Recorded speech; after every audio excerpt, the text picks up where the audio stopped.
Bonjour à tous. Quatrième. On est quatrième. Et quel bonheur. Bonjour messieurs. Bonjour. Comment ça va? Très bien.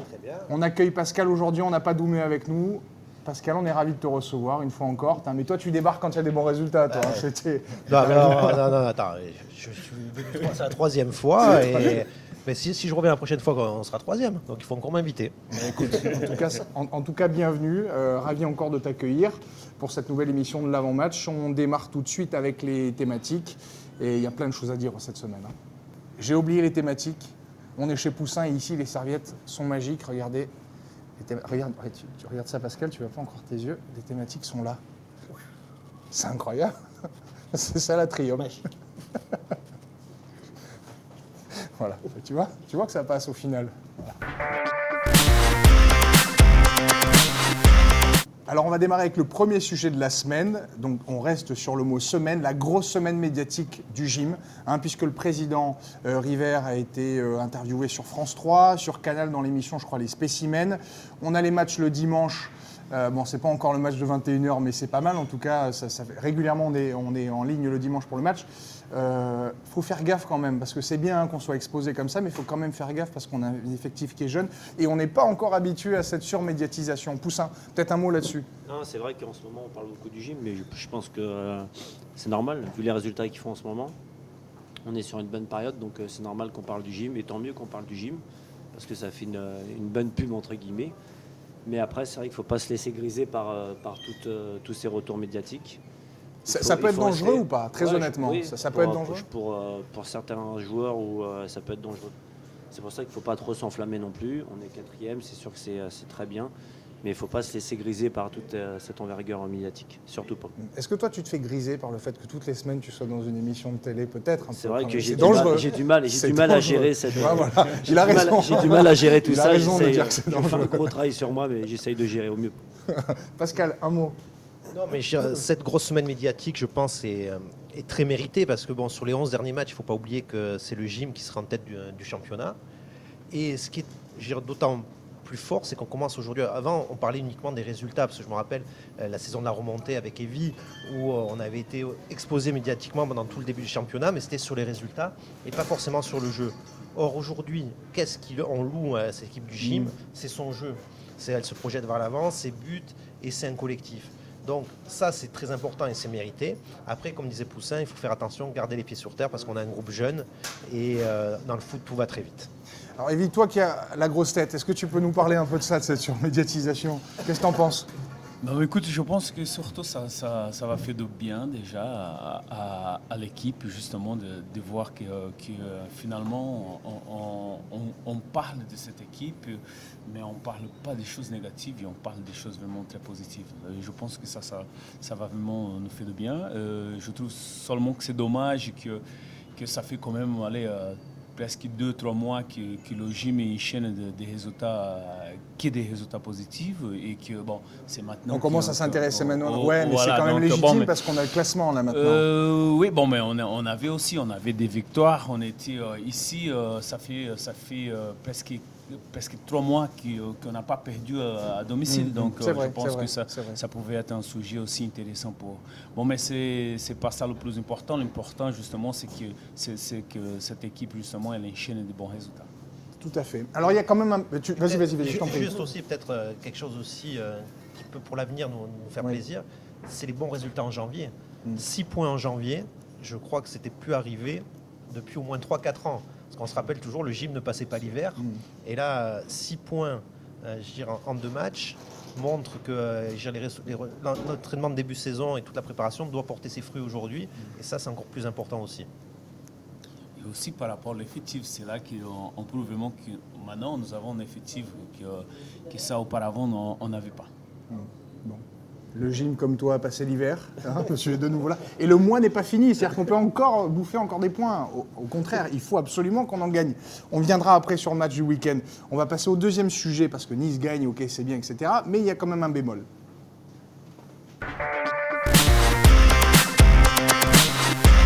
Alors messieurs, peut-on qualifier...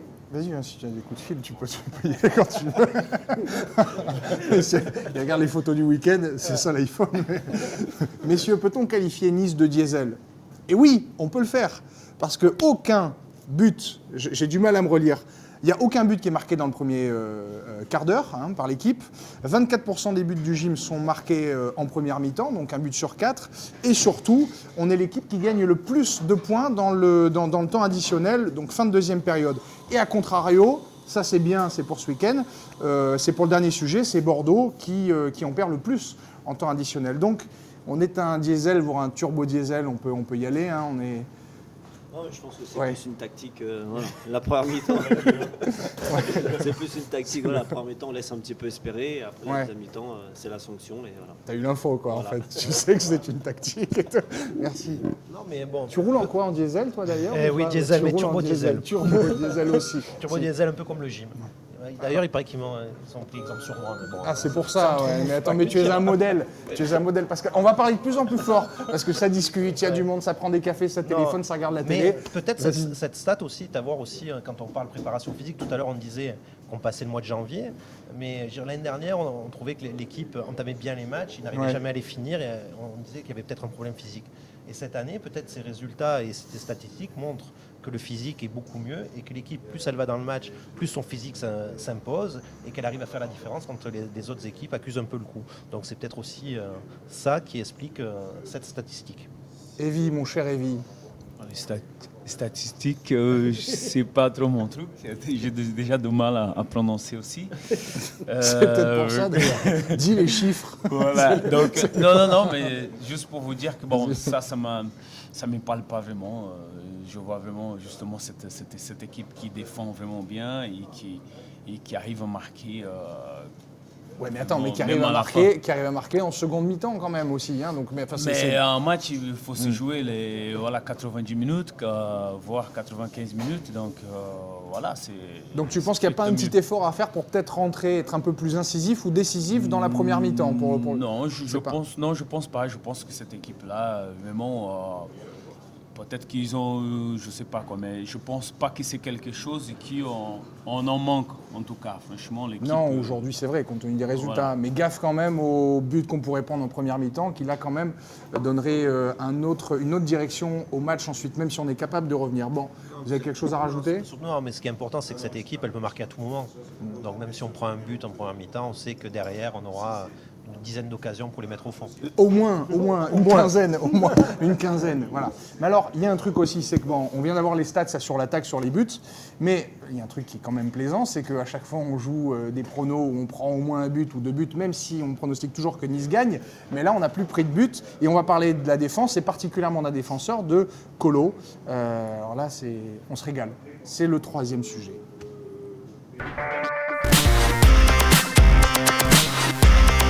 Alors, c'est sans doute l'une des bonnes surprises. Je ne sais pas si c'est la bonne surprise, mais c'est l'une des bonnes surprises de la première partie de saison et qui confirme aussi là, depuis le mois de janvier. On parle donc de Kolo, sachant que ce joueur n'a quasiment pas joué l'année dernière. Franchement, c'était un pari. Et quel joueur. Pour moi, c'est franchement l'un des meilleurs arrière-gauche qu'on ait aujourd'hui en France. Peut-être je m'enflamme, vous allez me dire si c'est le cas, mais ce joueur est quand même exceptionnel, quoi. Non, c'est vrai que moi j'étais un petit peu sceptique après sa venue, parce que comme tu viens de le dire, tu l'aimais pas du tout même. Non, je me souviens. Non, mais il avait pas beaucoup de temps de jeu. Je me souviens du mot, c'est je ne l'aime pas du tout. Non, il avait pas beaucoup de temps de jeu, donc c'est vrai que j'étais un peu sceptique par rapport à ça. Mais on peut se rendre compte qu'il fait vraiment un bon début de saison. C'est vraiment quelqu'un de solide derrière. Et c'est vraiment une belle surprise, je pense. Il apporte énormément. Il apporte énormément, surtout défensivement. Il fait très bien son travail. Et c'est vraiment une belle pioche. On a oublié Fabian. Qu'est-ce que tu en penses? Tu veux dire un mot? On a oublié Manzon quand même depuis qu'on a Kolo. Mais c'est vrai. Oui, je pense que oui, parce que défensivement, on voit vraiment quelqu'un qui est défensivement, et je pense qu'il est meilleur encore que Manzon. Donc je pense que là, c'est vrai que c'était vraiment quelque chose de positif. Mais comme on parle de la défense, j'aimerais quand même parler de toute la défense, que ce soit aussi les deux meilleurs récupérateurs, parce que c'est quand même justement c'est là qui va alléger un peu plus le boulot des quatre défenseurs derrière. Oui, mais alors, juste, Vas-y, hein. Tu dis ce que tu veux sur ce thème-là, mais il y a quand même un truc, c'est qu'attention, parce qu'on n'a pas de joueurs de ce niveau-là et de cette qualité-là, évidemment, si jamais Colo se blesse. Oui, mais aujourd'hui, Puel a montré qu'il y avait un groupe et je pense que derrière, il y a des joueurs qui, même sur 1 ou 2 matchs, peuvent dépanner. Peut-être que Pesinovic peut jouer à gauche sur 1 ou 2 matchs. Il a déjà fait, donc il peut avoir des solutions. Mais c'est vrai qu'aujourd'hui, sur Colo, il y a une très grosse entente avec Boteac, ce qui est important dans l'équipe. Et donc, c'est vrai que c'est une des bonnes surprises du début de saison. Mais moi, sur le match de dimanche, ce que je retiens aussi, c'est la grosse prestation de Genevois. Alors là aussi, on avait quelques doutes au début de saison, mais d'ailleurs, c'est lui qui fait la passe décisive sur Mopé sur le deuxième but. Et il a fait un très très gros match, alors qu'on ne l'attendait pas non plus forcément à ce niveau-là. Donc je pense que là, avec nos 2 latéraux en ce moment entre Colo et Genevois, et c'est pas son poste, Genevois, et il a fait un très très gros match. Non, c'est vrai. Donc bon, moi, je reste quand même un peu inquiet si jamais il y avait une blessure qui devait arriver. Je ne veux pas lui porter non plus la poisse. Bon, mais on a des types comme Genevois aussi. C'est vrai qu'on l'avait dit que si on pouvait faire avoir une doublure qui pouvait jouer à droite ou à gauche, s'il y avait un blessé, c'est vrai que si Colo se blesse et tout, c'est vrai que ça serait un petit peu embêtant. Donc c'est pour ça qu'on avait parlé du mercato et si on pouvait recruter un joueur, un défenseur latéral polyvalent qui pourrait jouer à droite, à gauche, ça serait... nous verrons bien ce que le club fera. Du coup, donc on a Colo qui est en pleine forme, il n'est pas blessé, il sera là dimanche et on va parler donc du match de ce week-end, Nice-Bordeaux.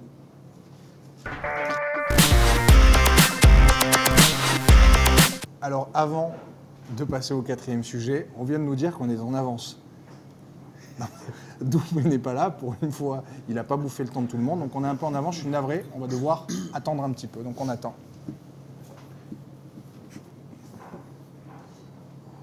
On a le temps de toute façon, donc on peut attendre.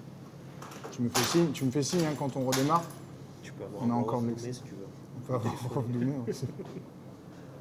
C'est bon ? On démarre. Ok, 4e sujet. Donc on y vient, Nice-Bordeaux. Nice-Bordeaux. Alors moi, je suis hyper confiant pour le match de dimanche, parce que si c'est le Bordeaux qu'on a vu contre le Paris Saint-Germain, je vais te dire, avant ce match-là, ça aurait été compliqué, mais compte tenu de la forme du gym et le Bordeaux qu'on a vu, donc je le disais, face au Paris Saint-Germain, franchement, on peut être confiant, on est à la maison, on est bien. Qui veut prendre la parole ? Vas-y, t'es lancé. C'est vrai qu'on est bien, mais bon, il faut toujours se méfier, parce que je pense que Bordeaux, c'est une équipe de qualité, il y a des joueurs de qualité, donc ça ne sera pas un match facile, même si Bordeaux, ils ne sont pas très bien et que nous, on est bien en ce moment. Il va falloir être très attentif, très lucide par rapport à ce match-là et le prendre comme les autres matchs. Ouais, et surtout ne pas le prendre avec trop de confiance, justement. Je comprends, mais tu places où Bordeaux par rapport à Lille ?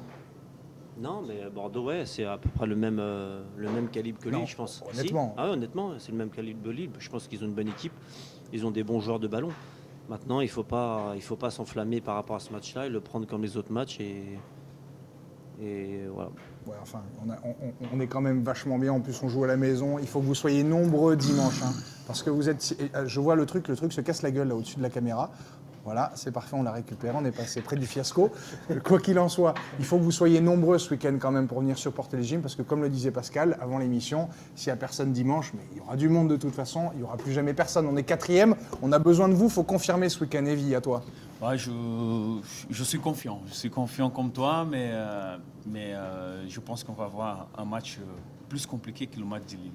Parce que je suis persuadé que Bordeaux, ils vont venir et ils vont vraiment nous attendre. Ils ne vont pas nous attaquer parce que je connais un tout petit peu l'entraîneur de Bordeaux, donc son adjoint aussi. Et donc c'est des gens qui sont très très méfiants par rapport justement à la façon comme Nice joue. Donc je pense. Mais ils ont raison. Ils ont raison. Donc je pense que ce n'est pas la seule équipe qui va nous attendre ici. Donc c'est pour ça que je me méfie quand même de ce match-là. Ouais, mais enfin, pour l'instant, personne n'a parlé du dernier match de Bordeaux, parce que c'est aussi notre adversaire de dimanche. C'était quand même pas exceptionnel. Bordeaux, a du mal à domicile. Et à l'extérieur, ils ont quand même fait des très bons résultats. Ils sont allés gagner à Lyon, ils sont allés gagner à Marseille. Donc c'est pour ça que ça va être un match un peu compliqué. Mais bon, si on s'enflamme pas, si on garde il faut avoir la tête sur les épaules, pas croire que c'est arrivé. Et on a les moyens de toute façon, cette année, on a les moyens de battre n'importe qui. Ben oui. Donc c'est pour ça que je suis aussi relativement confiant. Et j'espère, comme tu disais, que le stade sera vraiment plein et qu'on ait une grosse ambiance, ne serait-ce déjà pour remercier les joueurs de la superbe victoire à Lille et de montrer que là, je dirais, c'est tout Nice qui sont derrière pour nous mener au plus haut et s'accrocher à cette 4e place pour après regarder peut-être plus haut encore. Mais ça, j'en suis sûr. L'esprit Nissart est présent et on sera là pour accompagner nos joueurs. On passe au pronostic. On a terminé. Vous n'avez plus rien à rajouter sur ce sujet de toute façon? Non, vous avez tout vidé, les poches, tu n'as plus rien. C'est fou, on est en avance là encore. Ouais, on est encore en avance. C'est ça. Bah, alors les pronostics. Alors les pronostics, on va même donner des joueurs pour les buts, hein, comme on a du temps. Vas-y, Evie, tu as le micro. Ça compte double, absolument. Ouais. Bon, mon pronostic, c'est un partout. Oh là là. Voilà. Non mais c'est bien que tu commences au moins. Si c'est pour donner des résultats pareils, tu vois, cette Non, semaine, mais je te écoute, suivrai pas là-dessus. Il n'y a personne qui m'a battu dans les pronostics. Donc Ouais, tu pour peux l'instant. pas dire ça. Pour Voilà. l'instant. Pour Voilà, l'instant. donc pour tu peux l'instant. pas dire ça Ouais, pour mais l'instant. alors là, Voilà. je suis pas d'accord. Vas-y, t'es d'accord Alors, toi ou pas? Oui, messieurs, ce week-end, j'étais très près du résultat. Donc méfiez-vous. Je commence à prendre de la confiance, là, donc je vais rester sur mon 2-1. Tu sais que toi, toujours. si tu prends un jour un 2-1, tu prends le quadruple. C'est ça, Tu sais que tu compte. prends le Ouais, quadruple. c'est du x4. point, ouais. Ouais. Alors je Toi vais non plus, dire d'ailleurs. Dario. Bon, je te demande. Ouais, remarque, oui, t'as dit 2-1. Ouais, Dario Ouais, Dario et Sivelli encore. et Sivelli encore. Donc moi, je vais être sur un 3-1. Je suis confiant. Avec Dario, avec Esric. Et le 3e but, ça sera un doublé de Dario. Eh ben écoute. Ben moi je dis 3-0 moi ce week-end. Je dis 3-0 et j'ai pas peur de ça. Aucun souci, je l'assume 3-0. Alors je dis Dario, parce qu'il n'a pas marqué le week-end dernier, il va marquer ce week-end c'est sûr. Esric et on a parlé de Colo. Colo, ce week-end c'est pour toi. Hein. Donc c'est bon. Moi j'ai dit 3-0. Messieurs, on a terminé là. On est en avance et j'ai pas l'habitude. D'habitude on me fait des signes comme ça en disant c'est trop tard, coupe et tout. Et là du coup on est obligé de broder, je sais pas. Alors on arrête là, c'est fini. On en reste là. On a passé un bon moment. Merci Pascal d'être venu. Merci beaucoup. Si t'as une annonce à passer, vas-y, régale-toi. Encore 5 minutes. J'ai rien à vendre, peut-être le scooter des vies, s'il y a un acheteur. Ou non, il paraît qu'il y a Poussin qui va ouvrir la même boutique Evie, donc il faut faire attention. Bon, c'est bon, messieurs, on a fini là. Bon, on espère que vous avez passé un bon moment. Nous, c'était le cas. C'était mon cas. Merci beaucoup. Merci beaucoup. À la semaine prochaine. Bye bye.